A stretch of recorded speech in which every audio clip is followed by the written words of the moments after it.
Shalom. Je crois qu'il est déjà arrivé à chacun de nous de se retrouver dans un endroit et de penser au même instant à un autre endroit, parfois plus éloigné. On peut être dans une église, mais on pense à la maison. On pense à ce qu'on mangera demain. On pense à comment on fera notre travail demain. Parfois aussi, nous avons eu l'expérience qu'en cheminant, en marchant ensemble avec quelqu'un, il est en train de nous parler et à un certain moment, il nous demande « Est-ce que tu es en train de me suivre ?» Eh bien oui, il a constaté qu'il parlait, que moi, je ne réagissais pas. C'est comme si je ne le suivais pas parce que ma pensée était ailleurs. Tout cela, c'est parce que Dieu nous a donné la capacité d'avoir une tête, d'avoir un cœur, d'avoir un corps et la capacité de pouvoir penser à un autre endroit au même moment où nous sommes dans un autre. Nous avons la tête, nous avons le cœur et nous avons le corps.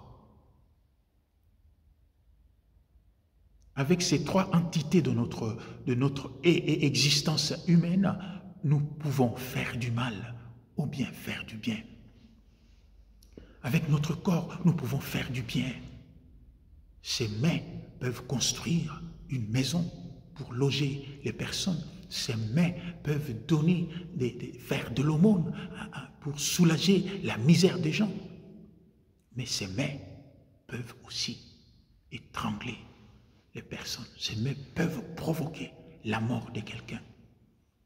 La même chose avec notre cœur. Notre cœur peut faire sortir des sentiments nobles. Mais au même instant, au même moment, notre cœur peut aussi engendrer des sentiments qui sont nocifs pour la société.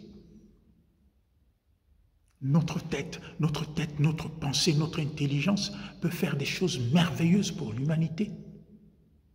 Inventer des médicaments pour soulager la misère des gens.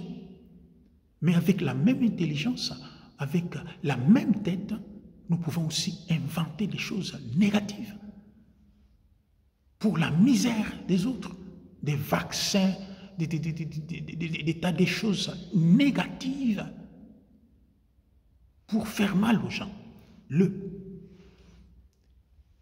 Dans notre pensée, donc, il y a cette capacité d'avoir des sentiments nobles, mais aussi des sentiments négatifs.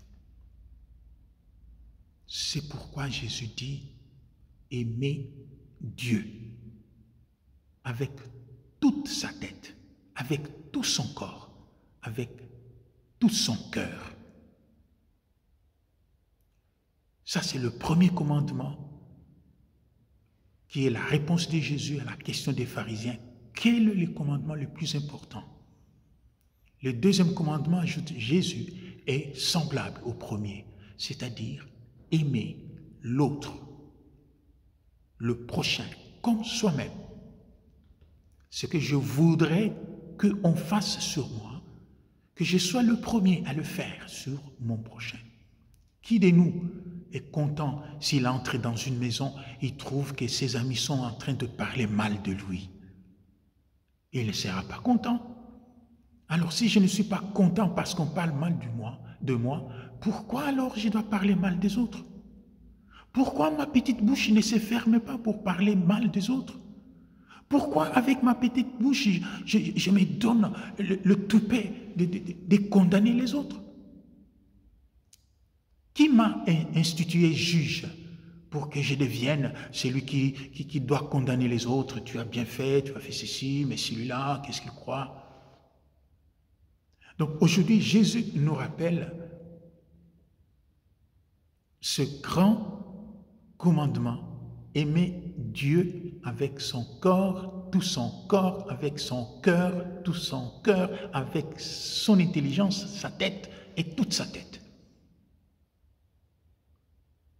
aimer le prochain comme soi-même.